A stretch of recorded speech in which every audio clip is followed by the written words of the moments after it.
This is question number 6 in Unit 5 on our assessment study guide. So a cylindrical cup is 8 centimeters in height. When filled to the very top, it holds 480 cubic centimeters of water. What is the radius of the cup rounded to the nearest tenth? Explain or show your reasoning. First, we are going to draw a cylinder. And then we're going to label it with all of our given information. For example, they gave us that the height is 8 centimeters. So I will label this height over here as 8.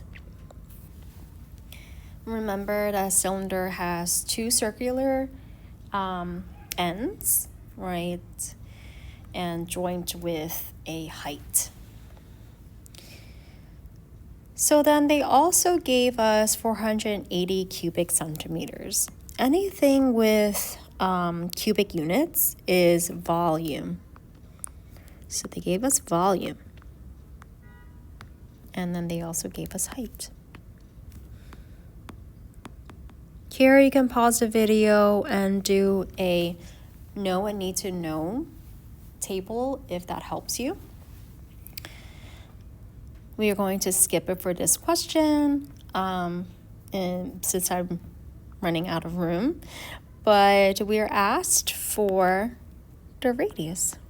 And so we're going to write the volume formula for a cylinder, which is the same formula for general prism. It is going to be capital B times H. And just remember that capital B stands for the area of your base.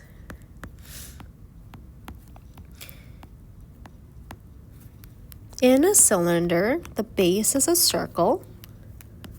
So we can replace this B with pi r squared, because pi r squared is the formula for finding the area of a circle. So I'll make note of that, and I'll say this is the area of circle.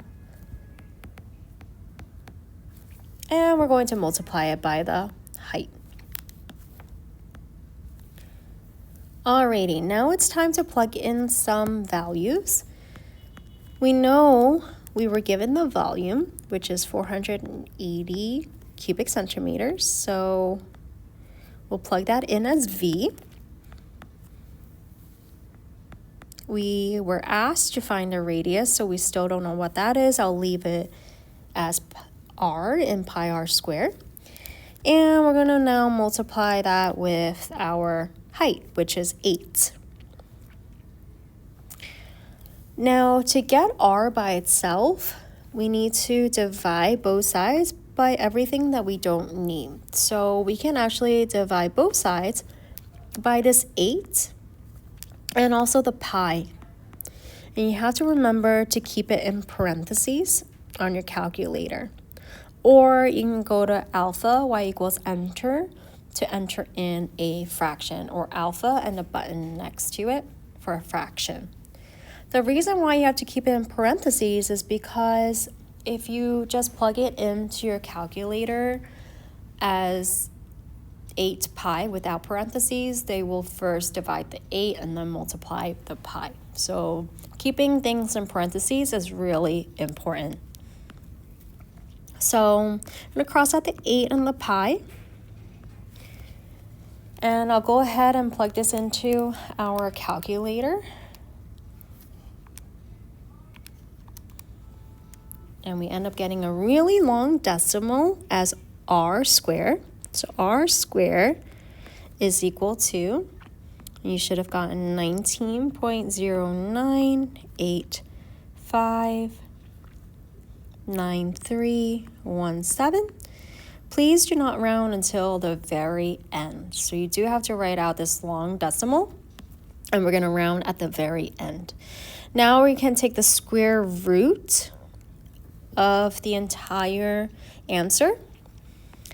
And r, you can go to second x squared, and then second negative sign for the answer if you don't want to plug in the entire decimal into your TI-84, and you end up getting R is equal to 4.370193722, and now is where we can round. This is the final step. So we're going to round to the nearest tenth, which is 1 decimal.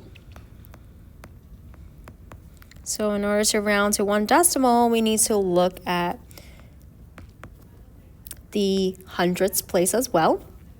So if the hundredths place, the second decimal, is 5 or greater, which it is, we're going to bump up the tenths place, that first decimal, by 1. So the 3 is going to change to a 4. And we get that the radius is equal to 4.4 centimeters. That is your final answer for the first part here. And actually, there's only one part. They only asked you for the radius. So we're done.